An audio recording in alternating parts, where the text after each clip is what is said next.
Inflation has been a big concern for a lot of investors, particularly recently. You know, it's been something that we haven't had to worry about for the past 40 or so years. We've managed to maintain it around that 2% mark, and that is perfect. But there are a range of investors like Ray Dalio, Charlie Munger, and Michael Burry who are warning that inflation may be on the horizon. Munger cautioned, at the end, if you print too much money, you end up with something like Venezuela, a country torn apart from inflation. Michael Burry said, history is not useless. This text explores the 1970s American inflation, which is more relevant today than one might think. Dalio said, now that the economy is rebounding, inflation pressures are rebounding. So you've got not just these investors, but well-known investors from around the world warning of inflation. You've also got a bunch of statistics that point towards inflation being a problem in perhaps the not so distant future. I'll show you these soon. But the most important thing that we're going to discuss is how you can actually profit from inflation. Because I'll tell you this, a lot of people are going to get wiped out from what is to come. You need to know how to prepare. So let's take a look at some of these warning signals that we're seeing. First, this is something that not enough people are talking about, is the consequences of all of this printing of money. So we had the pandemic and we had a lot of people who needed money. The government did what they pretty much had to do, and they backed in the trucks and shipped off a bunch of free money to the people. They gave trillions of dollars to businesses that were struggling with loans, struggling with emergencies, and had the general need for cash. They spent hundreds of billions of dollars with tax relief given to individuals who weren't working. Hundreds of $billions into medicine, and the same again for government needs. But this money had to come from somewhere, and basically what happened was money grew on trees and the Federal Reserve printed it, created it out of nothing, and all of our problems were magically solved. If only that were the case, and if only printing money had no consequences.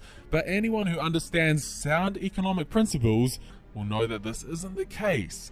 One of the major problems that comes with printing trillions of dollars is inflation. Because if you start handing out free money to people, demand for goods increases. They have more money to spend. And when demand increases, what happens to prices? They rise. As Charlie Munger says, if you kept this going, you're going to end up like Venezuela, which suffered from hyperinflation. But this is just one of the ingredients that is causing worrying signals of inflation. The other is the aging world population. As we can see, back in the 1970s, we had a lot more young people relative to retirees. USA in the 70s, there were more than double young people compared to retirees. Today, it's almost the same per each category. UK, similar story, in the 70s, there were more young compared to retirees. Today, it's switched to the opposite way round, more retirees than young. If you keep going throughout the developed economic countries, they tell a similar story. All of these strong economies are declining when it comes to the amount of the working age population. China, instead of growing, is slightly declining. Developed countries, same story. Eastern Europe, same story. The only one that isn't saying this is Africa, which is one of the poorest continents. Now, this decline is important because if you have less able bodies working, less supply, it means the amount that you can produce is less, and it means the price for labor goes up. Now, businesses who hire the labor, they transfer this cost onto the consumers, aka they increase the prices of goods and services, aka inflation. Now, these are just some of the factors that we need to be aware of, which could lead to high inflation in the future. But the real question is, how can we make money from inflationary times, or at the very least, not lose money? Because most of us haven't experienced high levels of inflation before. The last time that we saw high inflation was in the 80s, and most do not know how to invest during these times. We're not used to seeing our dollar become worth less and less, and bonds getting destroyed, and certain stocks getting destroyed, and other asset classes getting eaten by inflation. You need to know what asset classes do well during inflationary environments.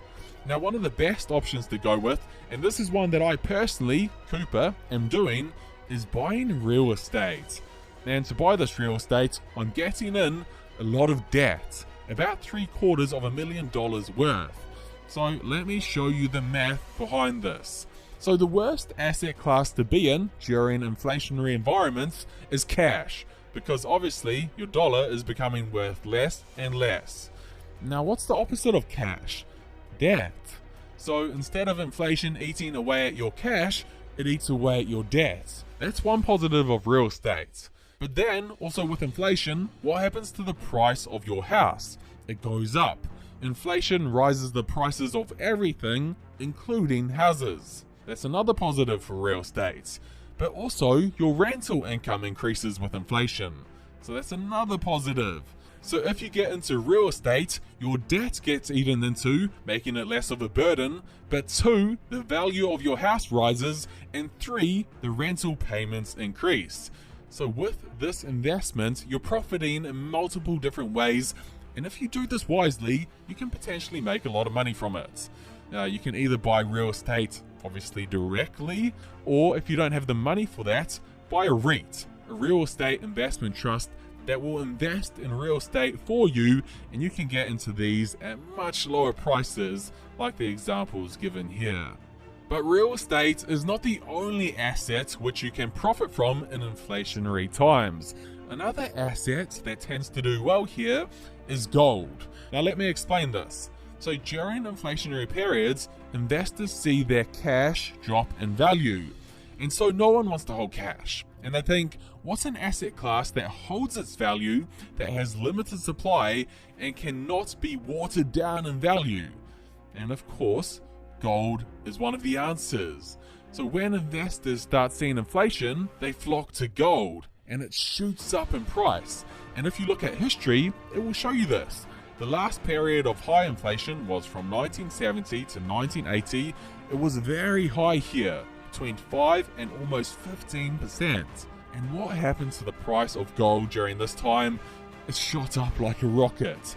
It went from about $250 to over $2,000. This is why gold is such a strong asset to own during high inflation periods, but you'll want to buy it while it's still cheap. And yes, I am an owner in gold. Now, the other thing that is likely that investors are going to run to if inflation goes high is cryptocurrencies like Bitcoin. And I know a lot of people are against this, and I know it doesn't have the test of history to prove it, because Bitcoin has only been around for 10-ish years, but we do have the logic. Let me explain. So with inflation, the crux of what's happening is your dollar is getting devalued. We've mentioned that before. It's printed and printed upon and watered down to become less effective. Now with Bitcoin, you can't water it down because there's only a set amount of them in the system. It has a limited supply of 21 million. So your dollar is getting devalued and watered down, so people start rushing to other forms of currency, one of them being Bitcoin. Now this is no guarantee, we don't have history to prove this, but I think there's a big chance of Bitcoin taking off if we hit hyperinflation. So we've got real estate, we've got gold, we've got Bitcoin. These assets are ones that will do well in inflationary environments. The other thing that you need to be aware of is the stocks that perform here and the ones that don't. Now, to show you this, we're going to go to the example of the greatest investor of all time, Warren Buffett. He's talked a lot about stocks and inflation in the past. Essentially, when it comes to high inflationary times, you need to focus on stocks that have 3 key things. You might want to write these down. So 1 is the ability to generate rather than consume cash. 2 is companies that can increase prices easily along with inflation. And 3 is to buy companies that have the ability to accommodate large dollar volume increases in business with only minor additional investments of capital. Even a stock like Coca-Cola, Buffett's long-time investments, should fare better than most in inflationary times. They can raise their prices as inflation increases, and they're a company that generates a lot of cash flow. Or a stock like Sanderson Farm, they can easily raise the prices of chicken along with inflation, and they can keep generating high amounts of cash flow. So it's these type of stocks you'd want to favor more if we are to see high inflation in the future. So don't get me wrong, when inflation is high, it can be an absolutely wretched time when it comes to your finances. As Thomas Sowell said, hyperinflation can take virtually your entire life savings without the government having to bother raising the official tax rate at all. But it doesn't have to be this way. If you invest smartly, inflation does not have to take away your money. In fact, with wise investments in the right type of stocks, in gold, in real estate, and maybe a bit of Bitcoin, you can profit while most lose.